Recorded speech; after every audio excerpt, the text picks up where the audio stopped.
அடுத்து உங்களுடைய உடலை குளிர்விக்கக்கூடிய 5 வகையான மூச்சு பயிற்சிகள் நான் இப்போ சொல்லி கொடுக்க போகிறேன். முதலாவது சீத்தளி அப்படின்னு சொல்கிறது. சீத்தளி பிராணாயாமா பண்ணுறதுக்கு நாக்கை வந்து உருட்டிக்கணும். ஒரு பென்சில் மட்டும் நுழையிற அளவு ஹோல் இருக்க மாதிரி நாக்கை சுருட்டிக்கணும். சுருட்டிட்டு அந்த நாக்கு வழியை வாயை திறந்து அந்த நாக்கு வழியை மூச்சை உள்ள எடுக்கணும். பாருங்க, வாயை மூடி அந்த மூச்சை உள்ள வச்சிருக்கணும். 10லேருந்து 15 வினாடிகள் அந்த மூச்சை உள்ள வச்சிருந்துட்டு பொறுமையா மூச்சை வெளியே விடணும். இதுக்கு பேரு சீத்தளி. இன்னொரு தடவை பண்ணி காமிக்கிறேன் பாருங்க.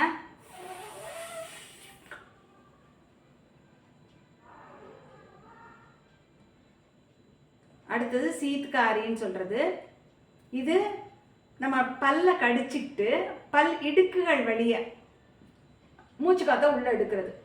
இதுல எப்படி குளிர்விக்கப்படுதுன்னா, நம்ம வாயில இருக்க எச்சில் வழியாக அந்த காத்து போகும்போது அப்படியே கூலா நம்மளோட நுரையீரல் வரைக்கும் போறதை நம்மளால உணர முடியும். பாருங்க,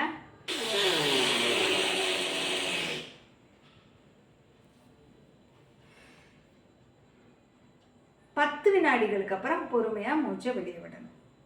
அடுத்தது சடன்டான்னு சொல்றது. உங்களுடைய நாக்கை மடிச்சு மேல் அன்னத்துல நடு அன்னத்துல ழா, சிறப்புழகரம், தமிழ்ல சிறப்புழகரம் ழா சொல்ற மாதிரி மடிச்சு வச்சுக்கணும். மடிச்சு வச்சுட்டு நாக்கினுடைய 2 பகுதிகள் வழியாக காற்றை உள்ள எடுக்கணும். இழுத்துட்டு வாயை மூடிட்டு 10 வினாடிகள் உள்ள வச்சிருக்கணும். அதன் பிறகு பொறுமையா மூச்சை வெளியே விடணும்.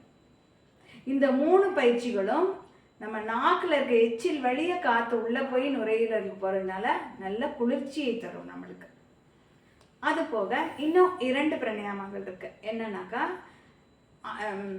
சந்திர அனுலோம்பிலம், சந்திர பேதனா அப்படின்னு 2 இருக்கு. நம்ம மூக்கில் இடது பக்கம் மூச்சு எடுத்தோம்னா அது வந்து இடநாடி சுவாசம். வலது பக்கம் எடுக்கும்போது பிங்கள நாடி சுவாசம். இது இடது பக்கம் எடுக்கும்போது சந்திர நாடின்னு சொல்றது, வலது பக்கம் எடுக்கும்போது சூரிய நாடின்னு சொல்றது. சூரிய நாடி வழியா மூச்சு எடுத்து மூச்சு விட்டா உடம்பு வந்து சூடாகும். சந்திர நாடி வழியா மூச்சு எடுத்து மூச்சு விட்டா உடம்பு வந்து குளிர்விக்கப்படும். இதுல உங்களுக்கு காய்ச்சலே அடிச்சானா கூட சந்திர நாடியில இடது பக்கம் மூச்சு எடுத்து மூச்சு விடும்போது நம்மளுடைய உடம்பினுடைய வெப்பநிலை குறையும், காய்ச்சல் குறையும். அது எப்படி பண்றதுன்னா, வலது கையில ஆள்காட்டி விரல் நடுவிரல் மூடிட்டு வலது நாசியை கம்ப்ளீட்டாக மூடி வச்சுக்கணும். அப்படியே லைட்டாக தொட்டால் போதும், வச்சு அழுத்தலாம் கூடாது. மூக்கை லைட்டாக தொட்டால் வலது பக்கம் சுவாசம் வந்து நிறுத்தப்பட்டுரும். இடது பக்கம் சுவாசம் எடுக்கணும், சுவாசம் வெளியே விடணும். பொறுமையாக மூச்சு எடுத்து பொறுமையாக மூச்சு வெளியே விடணும். இது வந்து சந்திர அனுலோம்பிலம். ஒரே பக்கம் இடது பக்கமே மூச்சு எடுத்து இடது பக்கமே விடுறது சந்திர அனுலோம்பிலம் சொல்றது. இதையே இடது பக்கம் மூச்சு எடுத்துட்டு வலது பக்கம் மூச்சை வெளியே விட்டோம் அப்படின்னா சந்திர வேதனா அப்படின்னு சொல்றது. எப்படியா இருந்தாலும் இடது பக்கம் எடுக்கிறோம் இல்லையா, அதனால உடம்பு குளிர்விக்கப்படும். இந்த 5 பிராணாயாமம் உடம்பை குளிர்விக்கக்கூடிய பிராணாயாமம்.